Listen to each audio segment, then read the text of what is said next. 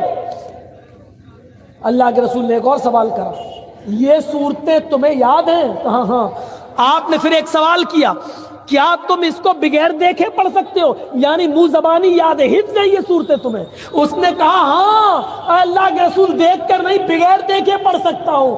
اللہ کے نبی فرماتے ہیں اتنی بڑی دولت تمہارے پاس ہے اور تم کہہ رہے ہو میرے پاس کچھ نہیں ہے, یہ صورتیں تم بغیر دیکھے پڑھ سکتے ہو؟ ہاں. فرمایا کیا یہ صورتیں تم اس عورت کو یاد کرا سکتے ہو, اپنی بیوی کو سکھلا سکتے ہو, اس کو یاد کرا سکتے ہو؟ فرمایا ہاں میں یاد کرا دوں گا. فرمایا اے عورت تیرے ہونے والے شوہر کے پاس مہر دینے کے لیے کچھ نہیں ہے, لیکن جو صورتیں اس کو یاد ہے وہ تجھے یاد کرا دے گا. کیا تو قرآن کی انہی صورتوں کو اپنا مہر ماننے کے لیے تیار ہے؟ کیا اسی مہر پر تو نکاح کر لے گی؟ کہنے لگی اللہ کے رسول جس عورت کے نکاح میں قرآن کی صورتیں مہر بن جائیں اس سے زیادہ پاکیزہ اور بابرکت نکاح کس کا ہو سکتا ہے؟ میں تیار ہوں. اللہ کے رسول کھڑے ہوئے اور خطبہ نکاح پڑھایا, خود اس کے ولی بن گئے اور خطبہ نکاح پڑھا کے کہا جاؤ اپنی بیوی کو لے جاؤ, جاؤ اپنی بیوی کو اپنے گھر لے جاؤ. میرے بھائیوں نہ بارات کا پتہ چلا, نہ موٹر سائیکل کا پتہ چلا, نہ ہلدی ملی گئی, نہ ابٹنا ملا گیا, نہ آتش بازی چھوٹی, نہ لڑکی والوں کو کسی نے بلایا کہ آؤ ہماری بیٹی کی شادی ہے. اللہ کے رسول ہی اس لڑکی کے باپ بن گئے. اس کے ماں باپ کوئی تھا نہیں, اس لیے قاضی ولی بن گیا. آپ نے نکاح پڑھایا اور خود اس لڑکی کے باپ بن گئے اور آپ نے اس لڑکی کی رخصتی اس کے ساتھ کر دی. اسلام اس طریقے سے فضول خرچی سے بچا کر راستے نکالتا ہے. سن لو, سب سے بڑا نیک کام اگر آج کے زمانے میں ہے تو وہ یہ ہے کہ کسی غریب لڑکے کا کسی غریب لڑکی سے نکاح کرا دیا جائے اور بغیر جہیز کے ایک غریب لڑکی کو کسی کے گھر پہ پہنچا کر اس کی بیوی بنا دیا جائے. اس سے بڑا نیک کام کوئی نہیں ہے. سماج کے لوگوں نظریں ڈالو, تمہارے سماج میں کتنی لڑکیاں صرف جہیز نہ ہونے کی وجہ سے گھر میں بیٹھی ہوئی ہیں, موٹر سائیکل نہ ہونے کی وجہ سے ان خوبصورت لڑکیوں کے نکاح نہیں ہو رہے ہیں, جہیز نہ ہونے کی وجہ سے ان کی شادیاں نہیں ہو رہی ہیں. سماج والوں جس طرح مدرسے چلانے کے لیے اٹھے ہو, مسجدیں بنوانے کے لیے اٹھے ہو, اسی طریقے سے لڑکیوں کا گھر بسانے کے لیے اٹھ جاؤ اور ان کا نکاح کرا کے ایک بہت بڑی ذمہ داری سے آزادی حاصل کرو, ورنہ قیامت کے دن تم اپنے آپ کو کبھی معاف نہیں کرا سکتے. یہ تھا نکاح اور یہ تھی شادیاں. آج ہماری نوجوان نسل ہائے ہائے ہائے فضول خرچی میں جب بڑھی تو اتنی بڑی, میں آپ کو کیا بتاؤں. یہ آج 27 فروری ہے, جب 1 جنوری تھی, 1 جنوری 2 مہینے پہلے پروگرام نہیں چل رہے تھے, کہیں لاک ڈاؤن کا اثر تھا اور میں اپنے شہر میں ہی تھا, اپنے اٹاوا میں. 31 دسمبر کو میں کچھ دیر رات تک پڑھتا رہا اور کچھ چیزیں لوگوں نے ہمارے ایک گروپ کے اندر کچھ بھیجی تھی تو میں اس کو پڑھ رہا تھا موبائل پر. کیا ہے, میں نے سوشل میڈیا پہ تھوڑی سی نظر ڈالی. آپ یقین مانیے جن لوگوں کے سروں پر NRC اور CAA کی تلوار لٹک رہی ہو, یہ مسلمان اور اس کی نوجوان نسل, غور کیجیے آپ. 31 دسمبر کے رات کے 11:55 کے بعد جو منظر سامنے آتا ہے وہ کہیں اور کا نہیں. میں آپ کو UP کا منظر بتلا رہا ہوں, اپنے علاقے کا. اور جیسے ہی 12 بجتے ہیں اور 12:10 میں مجھے پتا چل گیا, میں اپنے گھر پہ ہی تھا اور مجھے پتا چل گیا کہ جرجیت صاحب جس بستی میں آپ رہتے ہو اسی بستی کے اندر جشن منایا گیا 1 جنوری کا رات کے 12 بجے. جو تمہاری نصیحتیں سنتے ہیں جمعے کے خطبے میں آگے بیٹھتے ہیں, انہی لوگوں نے ڈانس کیا ہے, ڈانس. میں نے پتہ لگانے کی کوشش کی تو میں اس وقت کانپ کے رہ گیا جب پتہ یہ چلا کہ اس میں صرف نوجوان لڑکے ہی نہیں بلکہ 1 جنوری کو رات کے 12 بجے اس سماج میں رہنے والے لڑکوں کے ساتھ ساتھ لڑکیوں نے بھی شراب پی اور پھر ایک دوسرے کے ہاتھ میں ہاتھ دے کر شراب کے نشے میں ڈانس کیا اور ناچا. اور یہ سب کرنے والے غیر مسلم نہیں مسلمان تھے اور ہمارے اپنے تھے. کہاں جا رہی ہے ہماری سوسائٹی؟ جس علاقے میں رہ کر 20 سال میں نے خطبے دیے ہوں، جس مسجد میں جب میں اٹھاوا ہوتا ہوں تو جس مسجد میں میں نماز پڑھاتا ہوں، جمعہ کا خطبہ میں دیتا ہوں، وہ ہندوستان کی سب سے بڑی مسجد ہے. جماعت اہل حدیث کے پاس اتنی بڑی مسجد پورے انڈیا میں ابھی تک ہمیں نظر نہیں آئی. شاہی مسجد ہے، 600 سال پرانی مسجد، کسی بادشاہ کی بنائی ہوئی. اس محلے کا میں رہنے والا، اسی مسجد کے نام پر ہمارے محلے کا نام ہے محلہ شاہی جامع مسجد. اور اس محلے کے اندر پیروں کے نیچے سے زمین سرک گئی. جرجیس 20 سال تیری تقریر اور تیرے خطبے کا یہ رزلٹ نکلا ہے. یہ صلہ دیا ہے تیری قوم کے لوگوں نے، نوجوان نسل نے، جن کے تم امام ہو، جن کے تم قائد ہو، جس بستی میں تم رہ رہے ہو. شراب کے نشے میں لڑکے اور لڑکیاں کہاں جا رہے ہیں؟ وہ شراب جب حرام نہیں ہوئی تھی تو ایک انصاری نے دعوت کر دی. وہ شراب جو حرام نہیں ہوئی تھی جب، تو مدینے میں ایک انصاری نے دعوت کر دی کچھ صحابہ کی کھانے پر، اور اس کھانے میں حضرت عبد الرحمن ابن عوف بھی تھے اور حضرت علی بھی تھے.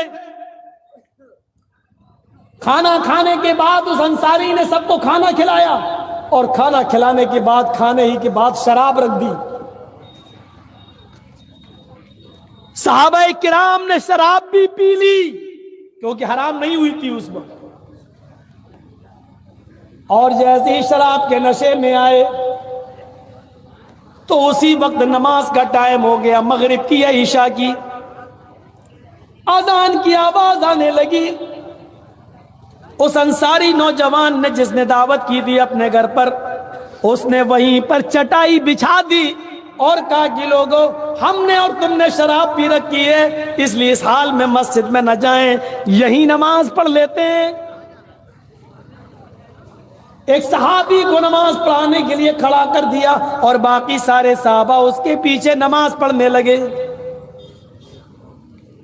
راوی کو شک ہے وہ مغرب کی نماز تھی یا عشاء کی، اور نماز کی نیت جیسی باندھی، اللہ اکبر، ثنا پڑھنے کے بعد تلاوت ہونے لگی. اور قرآن کی یہ 7 آیتیں تو بالکل صحیح پڑھ لی گئیں. الحمدللہ رب العالمین الرحمن الرحیم مالک یوم الدین ایاک نعبد و ایاک نستعین اہدنا الصراط المستقیم صراط الذین انعمت علیہم غیر المغضوب علیہم ولا الضالین. آمین. یہاں تک تو اس صحابی نے آیتیں صحیح پڑھی، لیکن شراب کا نشہ جب کھوپڑی پہ چڑھنے لگا تو اس کے بعد جب انہوں نے قرآن کی جو سورت پڑھی تو اس میں گڑبڑا گئے، اور نشے کی حالت میں وہ قرآن غلط پڑھنے لگے. سورہ کافرون کی تلاوت کر رہے تھے، قُلْ يَا أَيُّهَا الْكَافِرُونَ لَا أَعْبُدُ مَا تَعْبُدُونَ. سورہ کافرون کی تلاوت یہ ہے کہ اے محمد صلی اللہ علیہ وسلم کہہ دو کہ اے کافرو، لا اعبد ما تعبدون، میں ان کی عبادت نہیں کرتا جن کی عبادت تم کرتے ہو، میں ان خداؤں کو نہیں پوچھتا جن کو تم پوچھتے ہو. لیکن وہ صحابی گڑبڑا گئے اور انہوں نے